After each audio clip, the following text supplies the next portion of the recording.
Hello বন্ধুরা, যারা 2026 সালে মাধ্যমিক পরীক্ষা দিচ্ছ তাদের জন্য অবশ্যই ভিডিওটা ইম্পর্টেন্ট হতে চলেছে। আমি এই ভিডিওর মাধ্যমে মাধ্যমিকে যে 12টা 2 নম্বরের কোশ্চেন পড়ে তার মধ্যে 10টা কোশ্চেনের আনসার দিতে হয়। ইতিমধ্যে 2 নম্বরের কোশ্চেন নিয়ে 6টা প্রশ্নের একটা ভিডিও করেছি।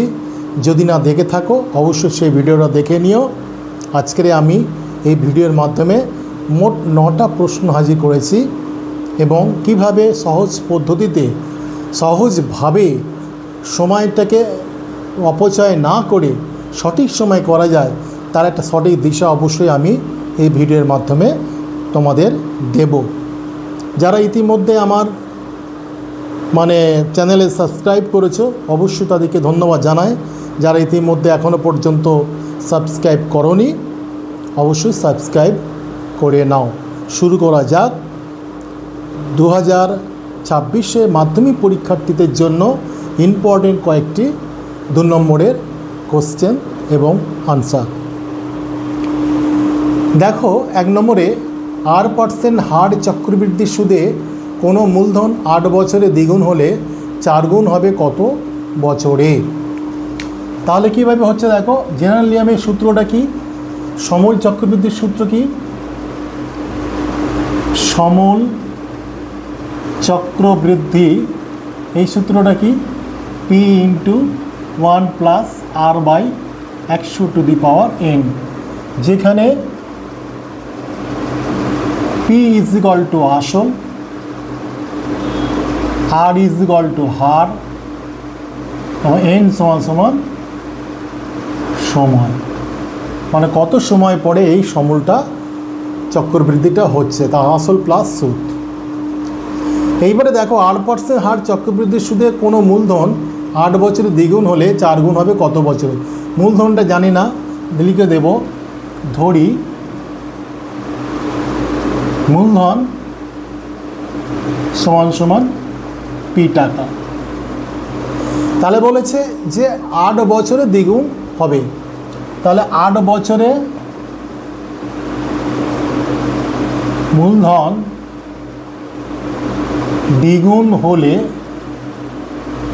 দ্বিগুণ হলে সমল চক্রবৃদ্ধি কত হবে? সমল চক্রবৃদ্ধি কত হবে? দ্বিগুণ হবে, 2p। দ্বিগুণ বলেছে, তাহলে p এর দ্বিগুণ 2p। তাহলে এই সূত্রটা ফেলে দেবো। সমল চক্রবৃদ্ধি = P × 1 + R/100। এনটা কত? এনটা হচ্ছে n বছর। তাহলে এখানে দেখা যাচ্ছে যে লিখব অতএব 2p × p প্লাস r, তো আর বলে দিয়েছে, R/100⁴ কত বছর বলেছে? n এর জায়গায় 8 বছর, তাহলে হচ্ছে 8 লিখব। বোঝা গেল? বোথ সাইড p কেটে গেল।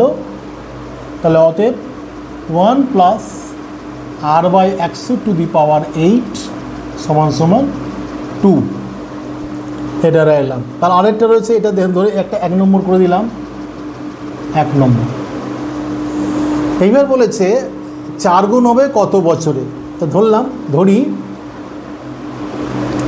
ধরি n বছরে মূলধন কত হবে? 4 গুণ হবে। মূলধন 4 গুণ হবে।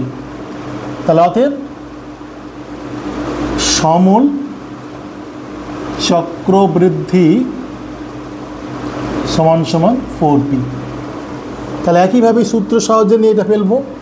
তাহলে সমল চক্রবৃদ্ধির জায়গায় 4p ফেলছি, আসলটা p, 1 + r এর জায়গায় R/100, আর nটা কত? nটা কত বছরে তাও বলেনি, এটা n এর জায়গায় থাকলো। তাহলে এখানে কি আছে? p কেটে গেল। তাহলে কি লিখতে পারি? 1 + R/100⁴n = 4। তাহলে এইবার কি করব? এখানে 1 নম্বরে দেখো 1 + R/100⁴ = 2 আছে। আমি 4টাকে যদি আমি 2² করে নিই তাহলে 2 এর জায়গায় এটা ফেলে দেবো। তাহলে দেখো, বা 1 + R/100⁴n = 1 প্লাস আর বাই 100⁸ তার স্কোয়ার। বোঝা গেল? 2 এর জায়গায় 1 প্লাস আর বাই 100⁸ তার স্কোয়ার। তাহলে এখানে লিখে দিই 1 প্লাস আর বাই 100⁸n, আর এখানে কত হচ্ছে 1 প্লাস আর বাই 100⁸ কত হয় 64। এইবার এখানে দেখো বেসটাকে তো 1 by R by 100⁸n 1 plus একই আছে, তাহলে পাওয়ারের সঙ্গে যেটা সমান হয়ে যাবে। বেসের সমান যেমন লিখতে হবে as base is same on the both side, তাহলে অতএব n ইজ ইকুয়াল টু 64। তাহলে উত্তর কী হবে? কত বছরে 4 গুণ হবে? 64 বছরে 4 গুণ হবে। আমি লিখছি না, তোমরা লিখে নেবে। এটা হচ্ছে আনসার। বোঝা গেল? খুব গুরুত্বপূর্ণ অঙ্ক, মাধ্যমিকে প্রায় এটা পড়তে দেখা গেছে। তোমরা অবশ্যই এটা ভালো করে প্র্যাকটিস করবে। 2 নম্বরে চলো। 2 নম্বরে চলো, দেখো 2 নম্বরে কি বলেছে। দেখো একটা বীজগণিতের অঙ্ক, খুব বেশি কঠিন নয়, ক্যালকুলেশন ব্যাপার। কত সহজে সময় বাঁচিয়ে ক্যালকুলেশনগুলো করা যায় তোমরা শুধু একটু লক্ষ্য করো। 2 নম্বরে দেখো 2x সমান সমান √5 + 1, এটা হলে প্রমাণ করো x² - x - 1 = 0। আমার এটা x² দরকার, x দরকার, তাহলে এখান থেকে xটা বের করে নিই। তাহলে বা x সমান সমান √5 + 1/2 বের করলাম। এইবারে আমার x² দরকার, তাহলে বোথ সাইড স্কোয়ার করে দিই।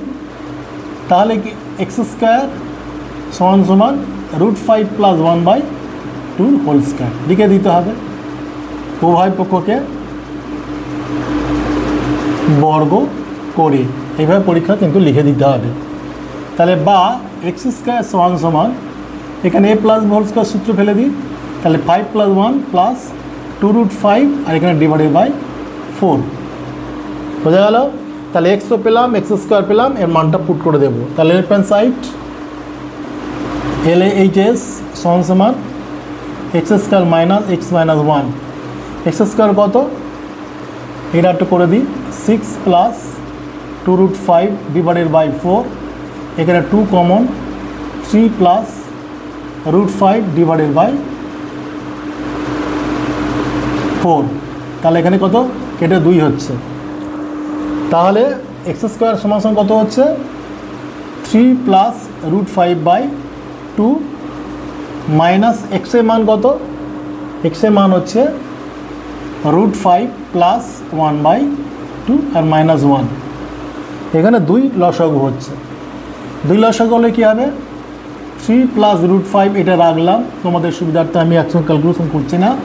মাইনাস এখানে 1 রাখলাম, এখানে মাইনাসের সমস্যা হয় বলে আমি একসঙ্গে ধরে ধরে করে দিচ্ছি -2। তাহলে এখানে কত হচ্ছে?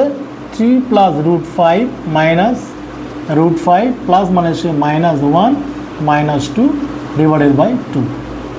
দেখো √5 প্লাস মাইনাস কেটে গেল, এখানে কত হচ্ছে? 3 - 3/2 সমান সমান 0/2 সমান সমান 0। Right hand side proofed. একটু বুদ্ধি খাটিয়ে ক্যালকুলেশন করতে হবে, করলে উত্তর তোমার হয়ে যাবে। আশা করছি বুঝে গেছো। এইবার চলো 3 নম্বরে। টোটাল 9টা অঙ্ক তোমাদের এই ভিডিওতে আমি সিলেক্ট করেছি, খুব ইম্পর্ট্যান্ট মাধ্যমিকের জন্য। তোমরা মাধ্যমিকের এইগুলো আলাদা করে টুকে নেবে এবং প্র্যাকটিস করবে। আশা করছি মাধ্যমিক কোনো সমস্যা হবে না। আমি আরও ভিডিও আনতে থাকবো, দেখতে থাকবো। 3 নম্বর, ও কেন্দ্রবৃত্তের AOB একটি ব্যাস।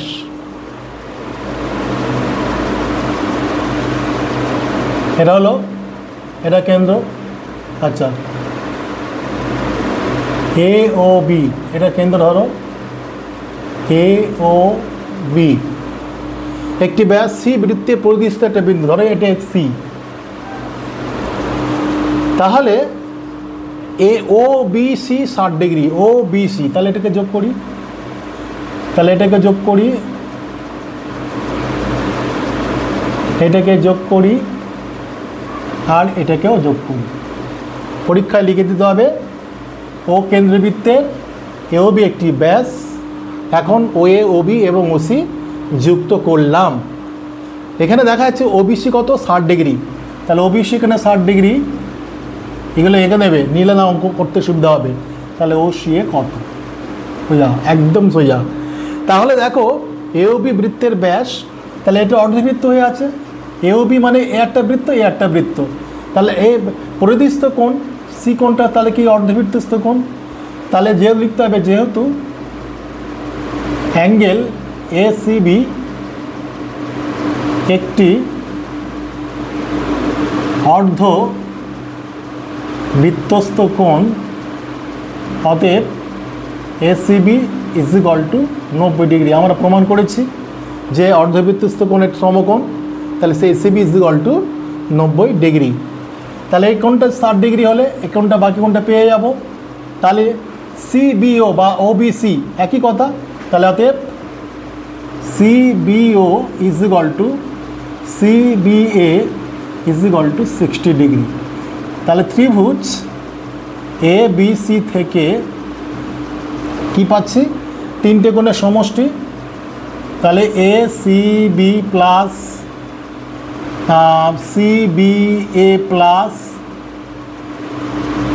CAB is equal to 180। তিনটে কোণের সমষ্টি 180 ডিগ্রি, সেটাই আমি পেয়েছি।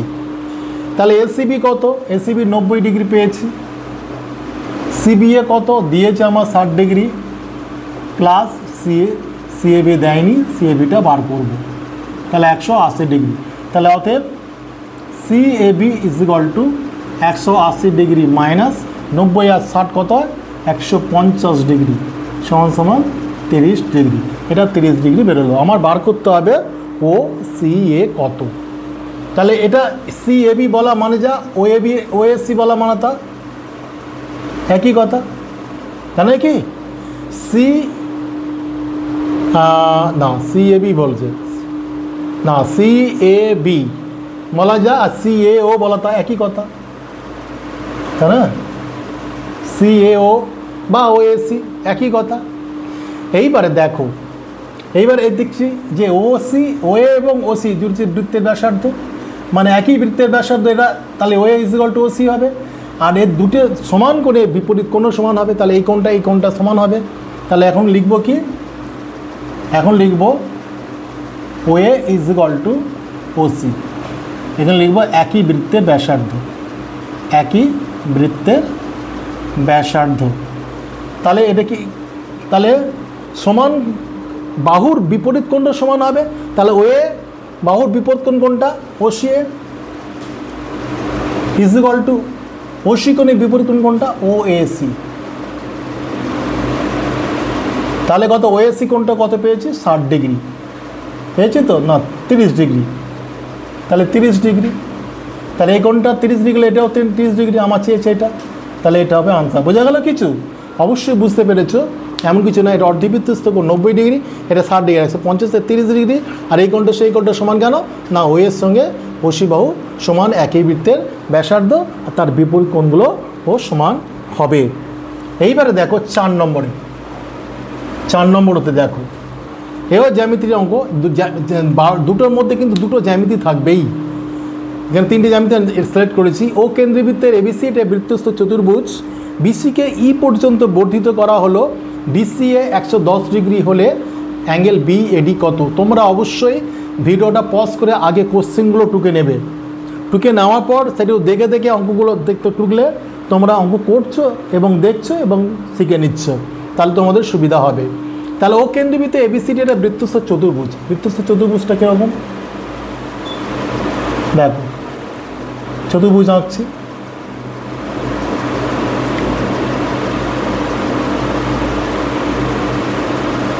তাহলে এ বি সি ডি বৃত্তস্থ চতুর্ভুজ। বিসিকে ই পর্যন্ত, বিসি কোনটা, এটা বিসি, বিসিকে ই পর্যন্ত বর্ধিত করা হচ্ছে, করলাম। তাহলে ডিসিএ 110, ডিসিএ কোনটা, ডিসিই, তাহলে এইটা এইটা হচ্ছে 110 ডিগ্রি। তাহলে বিএডি কত, বিএডি কত, তাহলে এটা কত, তাই না? তাহলে এবার দেখো তোমরা ভালো করে বোঝো যে এটা এটা এটা আমরা কি বলেছি যে ধরো এবি একটা, তার মাঝে একটা বিন্দু ধরো সি আছে। এসিবি যদি একই সরলরেখায় অবস্থিত হয় তাহলে সি বিন্দুতে কি হয়, 180 ডিগ্রি কোণ উৎপন্ন করে, অর্থাৎ অ্যাঙ্গেল এসিবি 180 ডিগ্রি কোণ উৎপন্ন করে। তাহলে এখানেও দেখো বিসিই একই সরলরেখায় অবস্থিত, তাহলে সি বিন্দুতে বিসিই অ্যাঙ্গেলটা 180 ডিগ্রি কোণ উৎপন্ন করে। আর বিসিই অ্যাঙ্গেল দুটো অ্যাঙ্গেল নিয়ে তৈরি, একটা হচ্ছে বিসিই আর একটা হচ্ছে এ বি সি, হ্যাঁ না, আর একটা হচ্ছে বিসিডি। তাহলে বিসিডি আর ইসিডি এই দুটো কোণ মিলে হচ্ছে 180 ডিগ্রি। একটা যদি 70 ডিগ্রি হয় এটা অবশ্যই 70, একটা যদি 110 ডিগ্রি হয় এটা অবশ্যই 70 ডিগ্রি হবে। তাহলে দেখো তাহলে কি লিখবো, লিখতে হবে 2 নম্বর যেহেতু, তাহলে দেখো কি লিখছি, লিখতে হবে যেহেতু বিসিই একই সরল রেখায় অবস্থিত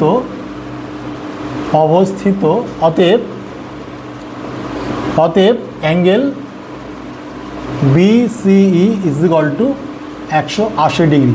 সেটা দুটো কোণের সমষ্টি, একটা হচ্ছে অ্যাঙ্গেল বিসিডি, একটা হচ্ছে অ্যাঙ্গেল বিসিডি প্লাস অ্যাঙ্গেল কি আছে ইসিডি, অ্যাঙ্গেল ইসিডি। ভালো করে খেয়াল করো, তাহলে অ্যাঙ্গেল বিসিডি নেই রাখলাম, প্লাস ইসিডি কত 110 ডিগ্রি।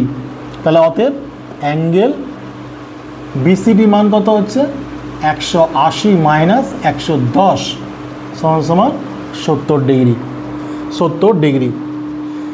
এইবারে দেখো তাহলে এটা 70 ডিগ্রি পেলাম। একটা তথ্য তোমরা যেখানে জেনেছো, উপপাদ্য প্রমাণ করেছো যে অর্ধবৃত্তস্থ বিপরীত কোণগুলির মানের সমষ্টি হচ্ছে সম্পূরক 180 ডিগ্রি। বোঝা গেল যে বৃত্তস্থ চতুর্ভুজের বিপরীত কোণগুলোর মানের সমষ্টি হচ্ছে 180 ডিগ্রি। তাহলে এই কোণের বিপরীত কোণ কোনটা, বিএডি, যেটা বার করতে বলেছে। তাহলে দুটি কোণের সমষ্টি কত হচ্ছে 180 ডিগ্রি। তাহলে লিখব, জানি এগুলো লিখতে হবে, না হলে কিন্তু বুঝতে পারবে না। বৃত্তস্থ চতুর্ভুজে বিপরীত কোণদ্বয়ের মানের সমষ্টি সমান সমান 180 ডিগ্রি। বৃত্তস্থ চতুর্ভুজে বিপরীত কোণদ্বয়ের মানের সমষ্টি 180 ডিগ্রি। তাহলে অতএব কি লিখতে পারি যে angle BCD plus angle BAD is equal to 180 degree. তাহলে বিসিডি কত 110, তাহলে 110 degree plus BAD is equal to 180 degree. তাহলে অতএব না ভুল হচ্ছে, এটা 70 ডিগ্রি ছিল তো, আচ্ছা সরি এখানে 70 ডিগ্রি ছিল, 70 ডিগ্রি। বিসিডি কত হচ্ছে 70 ডিগ্রি, ঠিক আছে। তাহলে অতএব অ্যাঙ্গেল বিএডি কত, angle BAD is equal to 180 degree minus 70 degree সমান 110 ডিগ্রি। বুঝা গেল? একদম থিওরিগুলো জানতে হবে, থিওরিগুলো জানলে তাহলে তোমাদের অঙ্ক করতে সুবিধা হবে। আশা করছি তোমরা বুঝে গেছো। এবার নেক্সট অঙ্কে চলো। গুরুত্বপূর্ণ অঙ্ক এগুলো পড়ে মাধ্যমিকে প্রায় তোমরা অবশ্যই এগুলো শিখে নাও। আশা করছি তোমাদের কোনো অসুবিধা হবে না। এইবারে দেখো 5 নম্বর। 5 নম্বরটা কি আছে, ত্রিভুজ এবিসি এর বিসি বাহু সমান্তরাল সরলরেখা এবি ও এসি বাহুকে যথাক্রমে পি ও কিউ বিন্দুতে ছেদ করে। যদি A Q is equal to 2AP হয় তাহলে পিবি ইজ টু কিউসি কত। দেখো একটা ত্রিভুজ আছে, এবিসি ত্রিভুজ, একটা ত্রিভুজ এ বি সি। আচ্ছা এটা বেঁকে গেছে, সোজা করতে হবে। এ বিসি, বিসি এবার হচ্ছে এবি বাহুর সমান্তরাল, এবি এসি এবার বিসি বাহু সমান্তরাল। তাহলে এই যে বিসি বাহু তার সমান্তরাল বাহু এখানে একটা আঁকি। সেটা বলেছে যে যে সমান্তরাল সরলরেখা থাকবে এবি ও এসি বাহুকে যতক্ষণ পি ও কিউ বিন্দুতে ছেদ করছে, তাহলে এটা পি ও কিউ এই বিন্দুতে ছেদ করছে। যদি এ কিউ সমান সমান 2AP হয়, এটা যদি 2AP হয়, এটা যদি 2AP হয়, তাহলে পিবি ইস টু কিউসি কত?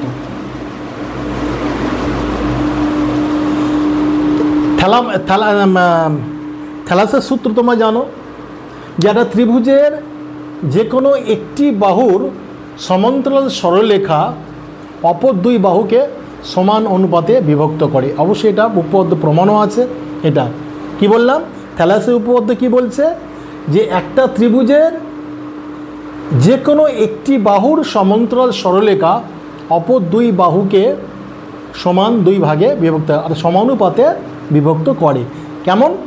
যে এবিসি ত্রিভুজের এই বিসি বাহুর সমান্তরাল সরলরেখা পিকিউ অপর দুই বাহুকে এপি অপর দুই বাহুকে পি ও কিউ বিন্দু ছেদ করছে, সমানুপাতে ভাগ করে। মানে কি? তাহলে এপি ইস টু পিবি সমান সমান এ কিউ ইস টু কিউসি। তাহলে লিখতে হবে যেহেতু বিসি সমান্তরাল পিকিউ, অতএব থ্যালাসের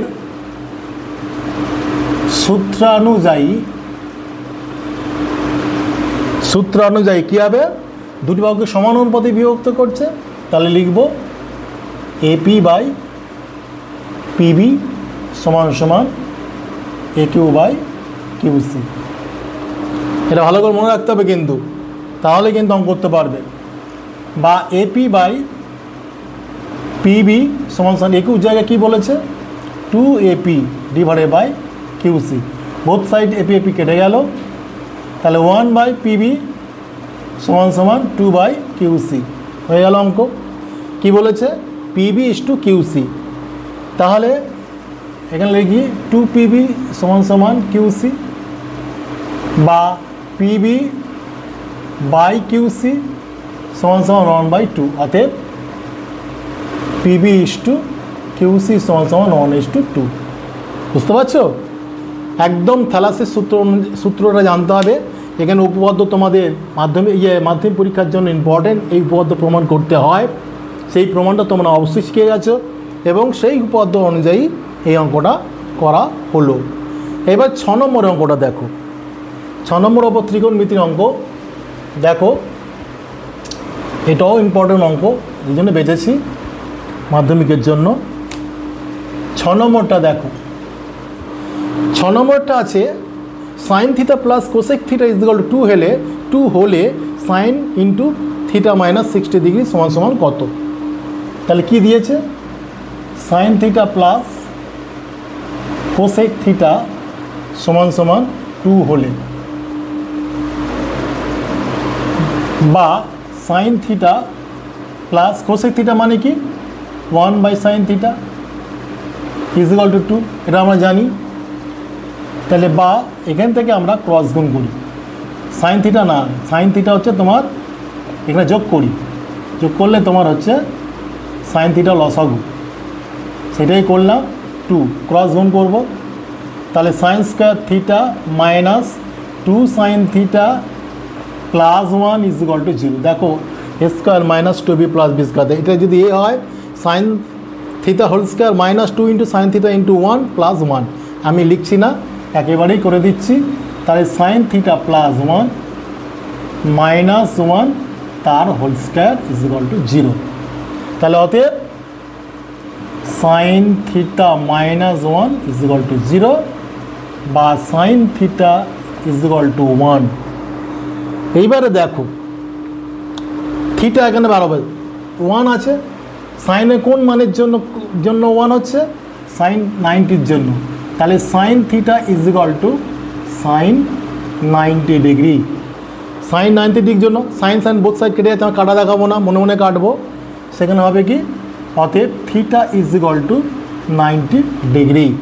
theta is equal two 90 degree. আমার চেয়েছেটা কি? আমার চেয়েছে সাইন থিটা মাইনাস 60 ডিগ্রি। তাহলে সাইন থিটার জায়গায় কত 90 ডিগ্রি মাইনাস 60 ডিগ্রি। তাহলে সাইন 90 থেকে 60 বাদ দিলে কত হয় 30, আর সাইন 30 কত হয় হাফ। সাইন 30 কত হচ্ছে হাফ। বুঝতে পারছো? একদম এ মাইনাস বি সূত্র আসছে, থিটার মান 90 ডিগ্রি আসছে, তার সাইন 90 হচ্ছে 90 ডিগ্রি, সেখান থেকে মান পুট করে আমি হাফটা পেয়ে গেলাম। 7 নম্বরের দেখো, এটা স্ট্যাটিস্টিক্সের অঙ্ক। স্ট্যাটিস্টিক্সের অঙ্ক, এটা গুরুত্বপূর্ণ অঙ্ক। দেখো,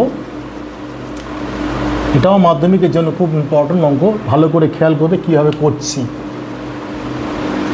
7 নম্বর, ঊর্ধ্বক্রমে সাজানো 50টি পদ বিশিষ্ট একটি রাশি তথ্যের মধ্যমা 62 এবং 25তম পদ 57 হলে 26তম পদ কোনটি? তোমরা জানো কি, যদি রাশির সংখ্যা যদি জোড় হয়, রাশির সংখ্যা যদি বিজোড় হয়, তাহলে মধ্যমা হবে কোন পদটি? মধ্যমা হবে n/2 তম পদটি। বোঝা গেল?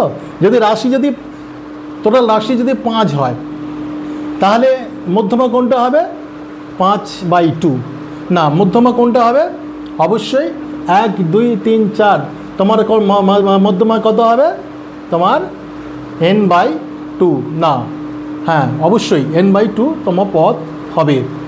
আর যদি বিজোড় হয়, যদি জোড় হয়, তাহলে কি হবে? দুটি রাশি পাওয়া যাবে। দুটি রাশির মাঝখানের রাশিটা তোমার হচ্ছে দুটো পদ পাওয়া যাবে, দুটো পদের গড় হচ্ছে মধ্যমা। সেখানে কী হবে? n/2 তম পদ প্লাস n/2 প্লাস 1 তম পদ ডিভাইডেড বাই 2 তম, এটি হচ্ছে মধ্যমা। দেখো এটা কী হবে? এটা লিখতে হবে না, তবু লিখে দেখাচ্ছে তোমাদের শোয়ার জন্য। রাশির সংখ্যা জোড় বিজোড় হলে, আগে বিজোড়টা লিখি, বিজোড় হলে মধ্যমা হবে, মধ্যমা হবে কোনটা? মধ্যমা হবে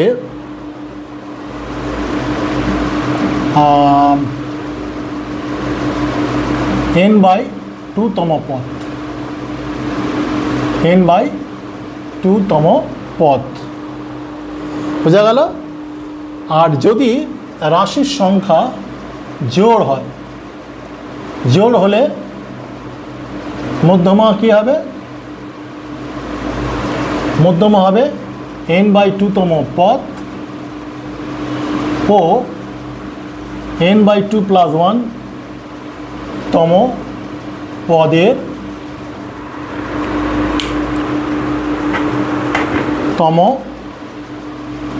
পদের গড়, সবুজ খালি তম পদের গড়। বোঝা গেল? তাহলে এখানে দেখো জোড় আছে, 50টা পদ আছে। তাহলে 50টা পদ হলে তাহলে n/2 তম পদ কোনটা? এখানে পদের সংখ্যা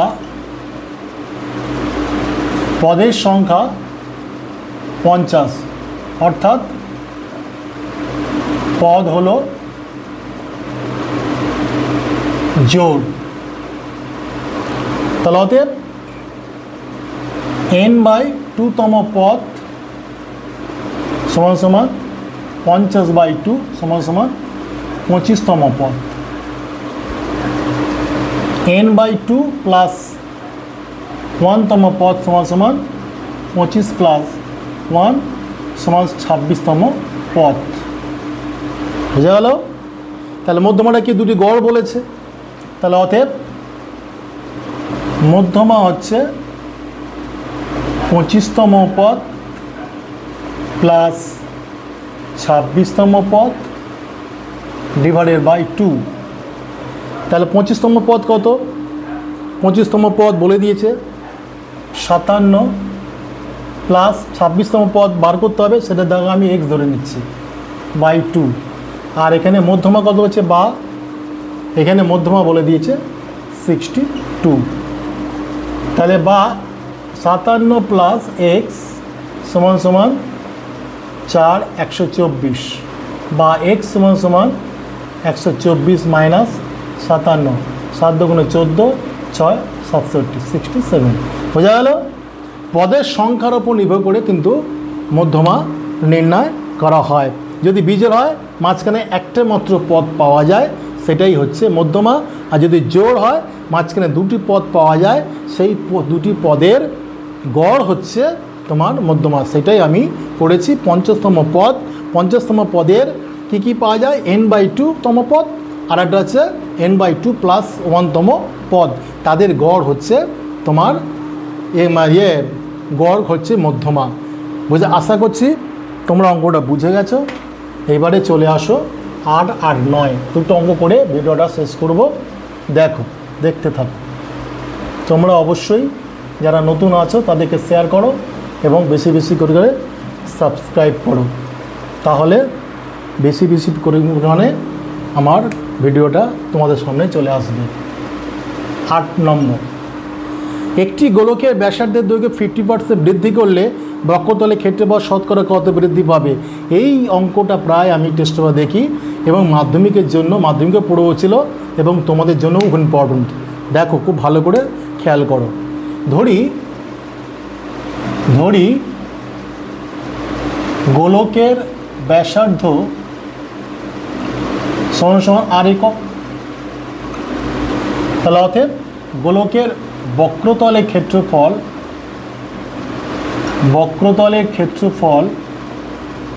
কত হবে? 4πr²। কত হবে? 4πr²। তাহলে হচ্ছে কত হচ্ছে 4πr² বর্গ একক। এইবার কিন্তু বলেছে যে ব্যাসার্ধের দৈর্ঘ্য 50% তার বৃদ্ধি পেয়ে কত হচ্ছে। এবার লিখব ব্যাসার্ধ 50% বৃদ্ধি পেয়ে হয়, 50% বৃদ্ধি পেয়ে হয় কত? 50% বৃদ্ধি পেয়ে হচ্ছে কত?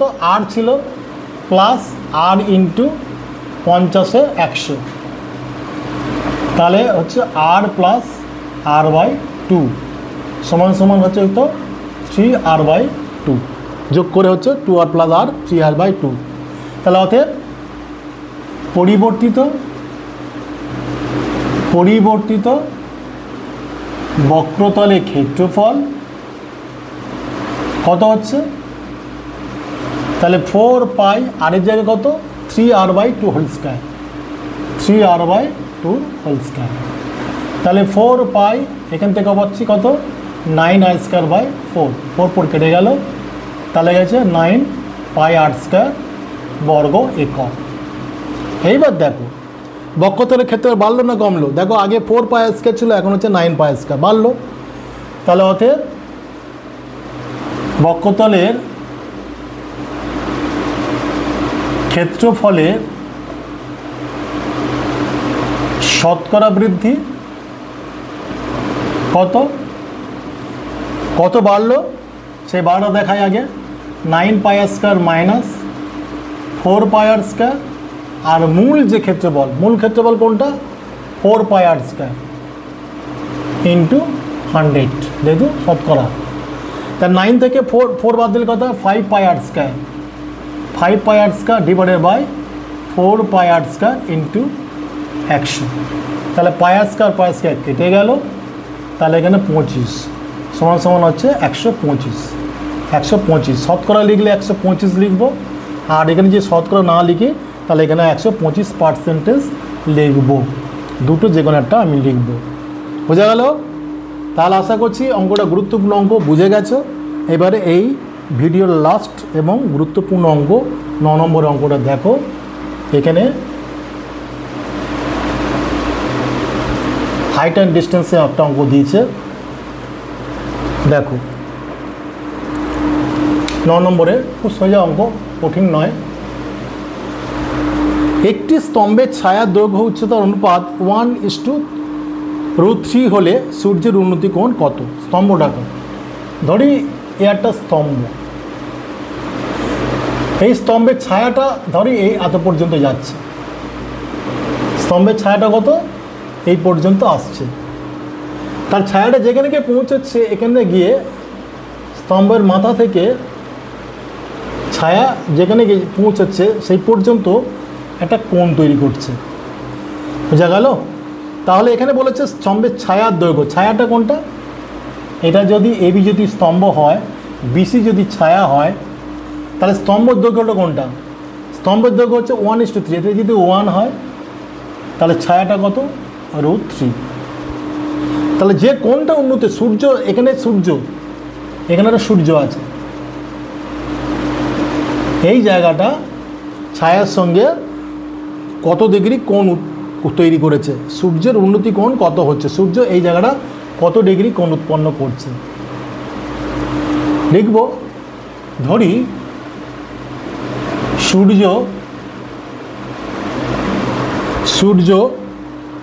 সূর্যের উন্নতি কোণ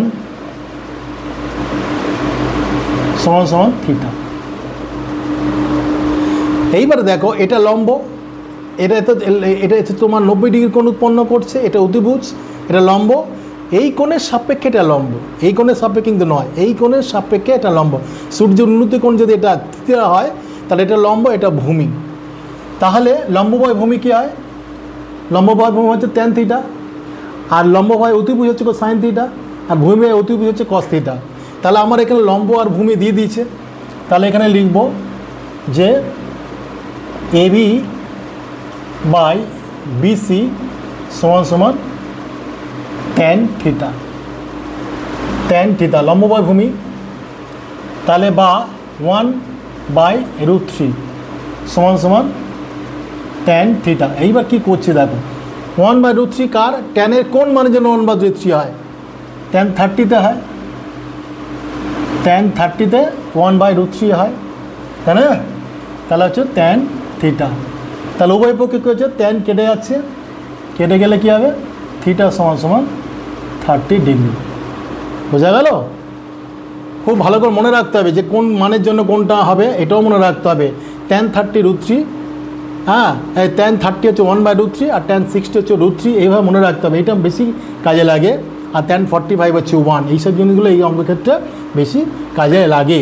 তাহলে এখানে সূর্যের উন্নতি কোণ কত হচ্ছে? 30 ডিগ্রি। আশা করছি তোমাদের এই 9টা অঙ্ক বোঝাতে পেরেছি। মাধ্যমিক, এবছরের মাধ্যমিকের জন্য খুব ইম্পর্ট্যান্ট, তোমরা এগুলো টুকে নিয়ে অবশ্যই প্র্যাকটিস করতে থাকবে। আজ এই পর্যন্ত।